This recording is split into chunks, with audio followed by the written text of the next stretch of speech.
Well, Israel has deployed tanks and weapons on the border fence with Gaza as the military buildup continues amid relentless bombardment. Meanwhile, the lives of thousands of patients will be at risk if fuel reserves at all of Gaza's hospitals run out within the next 24 hours, as is expected. This is what the United Nations is warning, as conditions for people in Gaza are worsening, with water, food, power and medicines now in scarce supply. But here's where things stand currently. An estimated 1 million Gaza Palestinians have been displaced just within the first 7 days of the conflict with Israel. This is as per the United Nations agency that's supporting Palestinian refugees. Meanwhile, the US president has warned any Israeli occupation of Gaza would be a big mistake, as Netanyahu's government prepares for a possible ground invasion of the Palestinian territory. For the latest from Ground Zero, let's go across to my colleague Kadambini, who joins us live at the moment. Now, Kadambini, with the conflict about to enter a dangerous new phase, as you've been reporting, fears are growing for civilians who've been caught in the crossfire.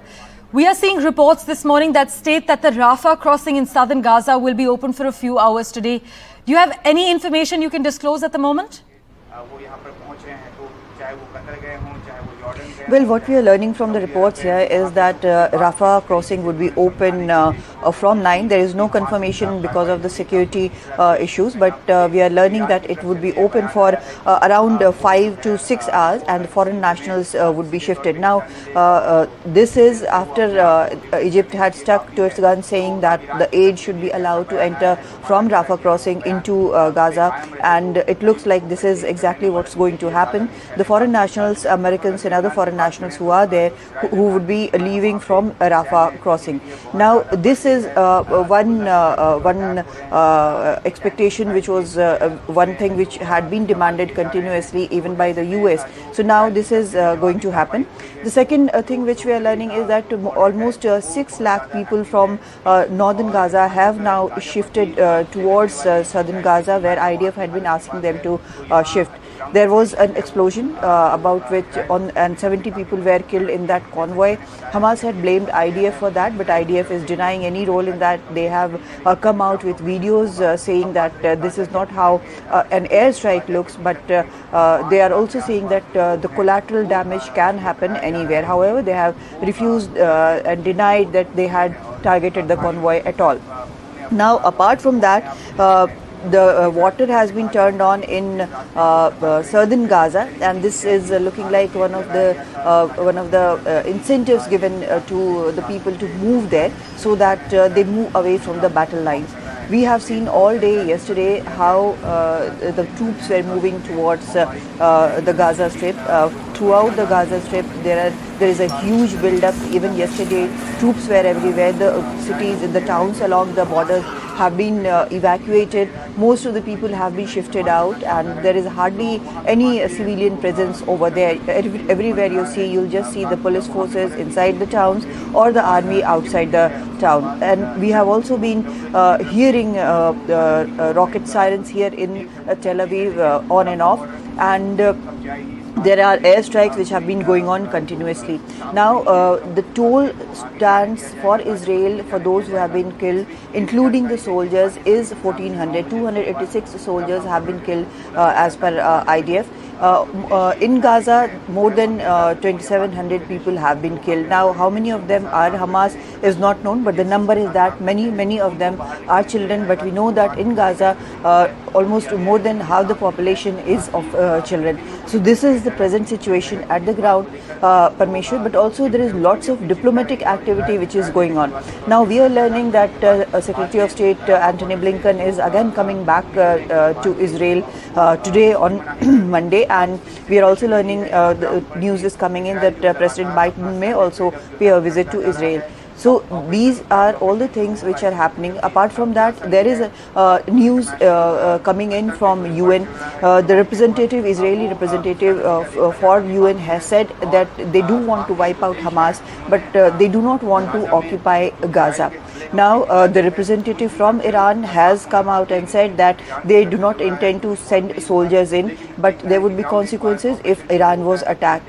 Jordan's king has said that Jordan's representative has said that occupation of Gaza would not be feasible, and President Biden has said, he has given, while he was speaking, he said that if Hezbollah gets in, it would be a difficult situation. He has said, do not go there, do not cross the border. That is what he has said. And he is also saying that at the moment it looks like a very dangerous situation, and it should be contained. The effort is that it should be contained. That is why the diplomatic activity has risen so much in the days leading to when Israel is saying that it will mount a final assault on Gaza. However, there is no news of any hostages being released or any update about the hostages till yet. Parmeshwar? Kadamini, thank you for taking us through the key updates this morning. Well, you've mentioned water has been turned on in southern Gaza to incentivize civilians to move to the area.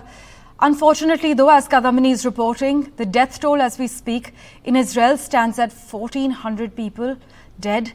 Meanwhile, in Gaza, more than 2,700 people have been killed, as per Kadamini's information. But Kadamini, this morning, we're also reading reports of a massive fireball that has been reported in Gaza after multiple airstrikes by the Israeli military. What can you report at the moment?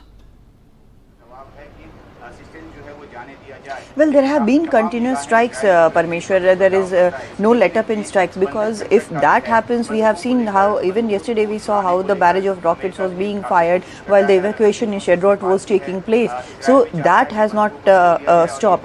That will continue as long as the ground assault does not begin. So at the moment, we'll have to say that strikes are getting stronger as the civilians in northern Gaza move towards southern Gaza in more safety.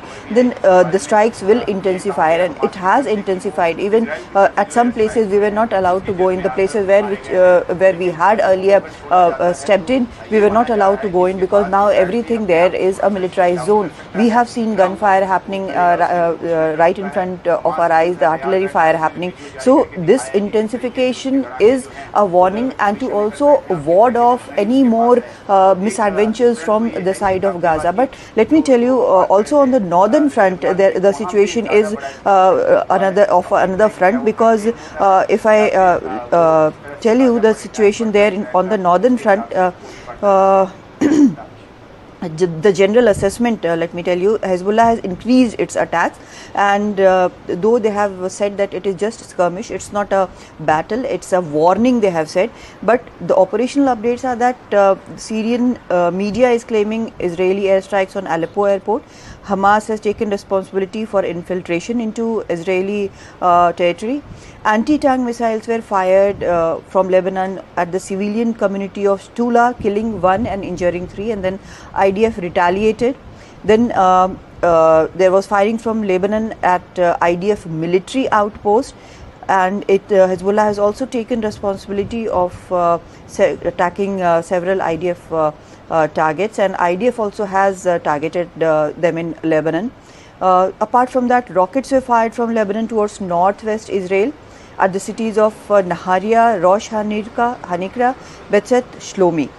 So IDF has continued its operations not only in Gaza but also in north. So this is at the moment the situation here. So airstrikes are not stopping, and the retaliatory fire is of course there. Parmeshwar?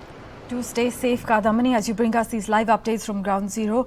Iran's foreign minister also meanwhile has said that Tehran will not remain an observer in this war, warning in fact Israel and the United States of heavy losses if this conflict escalates. Kadamini, is there a serious concern currently that this war might spread beyond the territory?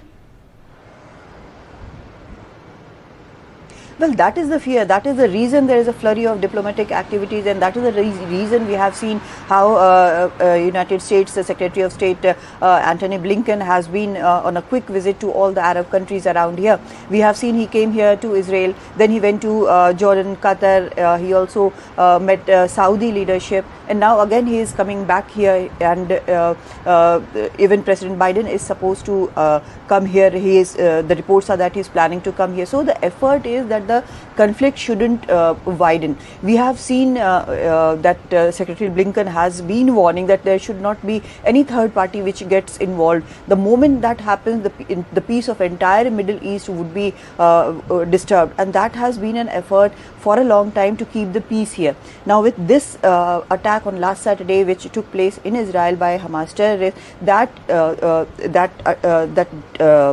loss of peace is a very imminent fear, and that is what every effort is to stop this, be it at UN or in the region. So the meetings are taking place, and several leaders are coming in and out of Israel. There are talks going on. We are hearing that even Chinese foreign minister was asked to use his good influence, China's influence over the region in the countries which it has some influence, so that the conflict does not widen. We are hearing that he will also be visiting these regions. So the effort is